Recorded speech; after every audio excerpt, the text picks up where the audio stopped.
students, this is Santosh Kumar Sinha and welcome to all of you in my channel that is called ज्ञान गुरु English. जैसा कि आप लोग जान रहे हैं कि कुछ दिन से मेरा जो सेशन चल रहा है आपका competitive as well as academy level का जो चल रहा है, ठीक है। अभी एकेडमी का बहुत सारा का एग्जाम हो रहा है, ठीक है, 10+2 का, और कंपटीशन तो टाइम टू टाइम होते ही रहते हैं। तो एकेडमिक प्लस कॉम्पिटिटिव को ध्यान में रखते हुए आज हम लोग को जो सेशन है ना, मतलब कुछ दिन से जो सेशन चल रहा है वो वॉइस का चल रहा है। तो इसके पहले हम लोग था वॉइस ऑफ पास्ट कंटिन्यूअस और आज हम लोग को होने जा रहा है voice of past perfect tense. ये जो टॉपिक है ना वॉइस का, ये कॉम्पिटिटिव प्लस एकेडमिक दोनों के लिए ज़्यादा इंपॉर्टेंट है, इसलिए दोनों स्टूडेंट से अपील है कि इसको अच्छा से फोकस कीजिए जिसमें आप लोग का अच्छा से अच्छा स्कोर हो सके।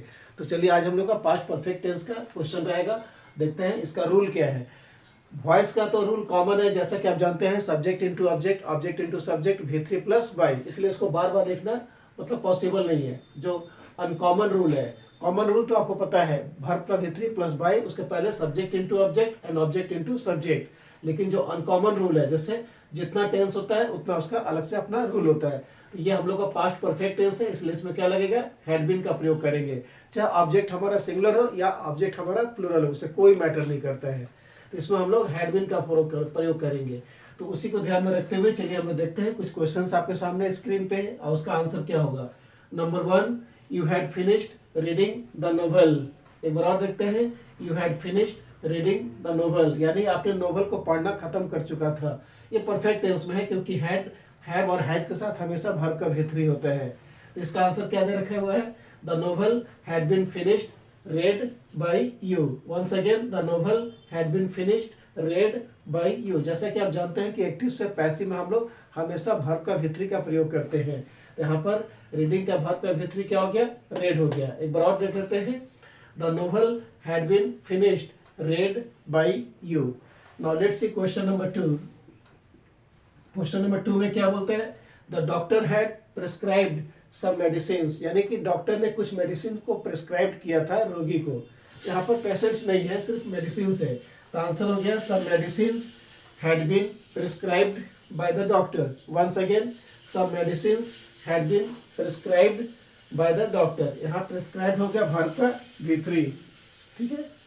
Now let's see question number 3। Question number 3 में क्या बोलता है, she had invited all of her friends at the birthday party। एक बार और ध्यान से देखते हैं, क्वेश्चन को ध्यान से देखेंगे तभी आपका कॉन्सेप्ट क्लियर होगा। she had invited all of her friends at the birthday party। वो अपने सारे दोस्तों को बर्थडे पार्टी में इनवाइट कर चुकी थी। आंसर हो गया all of her friends had been invited at the birthday party by her। उसके द्वारा उसके सारे दोस्तों को बर्थडे पार्टी में इनवाइट किया जा चुका था। तो चलिए इसको कंटिन्यू करते हैं और देखते हैं उसका सोल्यूशन क्या होगा।